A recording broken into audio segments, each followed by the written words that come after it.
یادی 26 ساڵەی گۆڤاری ئەل-ئینساد ئەلمەرکەزیە. تا ئێستا 7312 ژمارە لێ دەرچووە بە زمانی عەرەبی. سەرلوسەری گۆڤارەکە لە یادی دامەزراندنیاندا ڕایدەگەێنێت کە ڕۆژ لە دوای ڕۆژ گۆڤارەکەیان خوێنەری زیاترە بێت، ئەویش بەهۆی ئەو ڕاستگۆیی و حەقپێژیەی کە لە ڕووپەڕی گۆڤارەکەیاندا بڵاو کراوەتەوە. بە شێوەیەکی ڕۆژانە بۆ ماوەی چارەکە سەدەیەک زیاتر.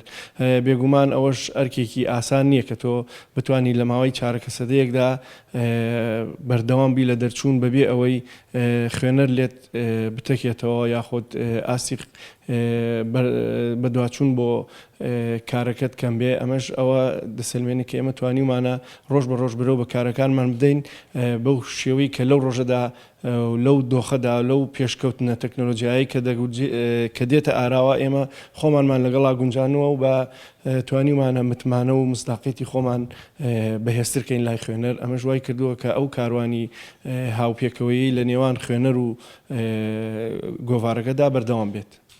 ئەل-ئینساد ئەلمەرکەزی لە 12ی سێی 1994ەوە ڕۆژانە ژمارەیەکی لێ دەرچووە. لە هەمان کاتدا لە ڕێگەی لینکە ئەلکترۆنیەکانیشیانەوە خزمەت بە خوێنەری گۆڤارەکەیان دەکەن. سەرەتا بەس هەواڵی ڕۆژی بڵاو دەکردەوە، بەڵام ئێستا هەواڵ و شیکاری ڕوودا و پێشهاتەکان دەکات. کارمەندان و کادرانی گۆڤارەکەش لە ساڵیادی دامەزراندنیاندا دەڵێن پیرۆزبایی لە خۆمان و خوێنەرەکانیشمان دەکەین.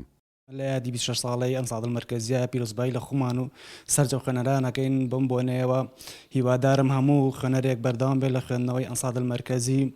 بەدڵنیا برەو بە ئیشەکانمان دەدەین وەکو کادرانی ئەنساد ئەلمەرکەزی. خۆشحاڵین کە خوێنەرێکی بەردەواممان هەبێ لەم یادەدا. سەبارەت بە هاوکارانم من دەستی ماندووبوونیانە گۆشم پیرۆزبایان لێکەم. سەبارەت لەگەڵ خوێنەرەکانیشمانە ئێمە داوای لێبوردنەکەین ئەم ساڵ بەبوونەی ئەو بارودۆخەی کە هەیە وەک پابەندیەک بە ڕێنمایەکانی وەزارەتی تەندروستی و لایەنە پەیوەندیدارەکان یادی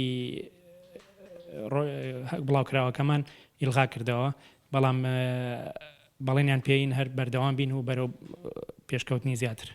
گۆڤاری ئەل-ئینساد ئەلمەرکەزی یەکێک بووە لەو گۆڤارانەی سەرۆک مامجەلال خوێنەرێکی بەردەوامی بووە. بۆیە لە یادێکی گۆڤارەکە بۆیان دەنووسێت گۆڤارەکەتان سەرچاوەیەکی پڕزانیاری ڕۆژانەیە، بۆیە من بەردەوام خوێنەری ئەم گۆڤارەم و پێشتان دەڵێم بەردەوام هاوکار و پشتیوانتان دەبم. 26 ساڵە گۆڤاری ئەل-ئینساد مەرکەزی وەکو هەواڵنامە و شیکاری هەواڵ و ڕووداوەکانی ئەم ناوچەیە بە زمانی عەرەبی لە کارەکانی خۆی بەردەوامە.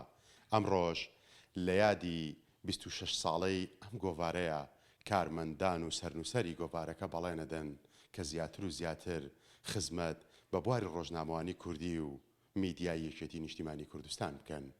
پێشڕۆ مەجید، گەلی کوردستان، سلێمانی.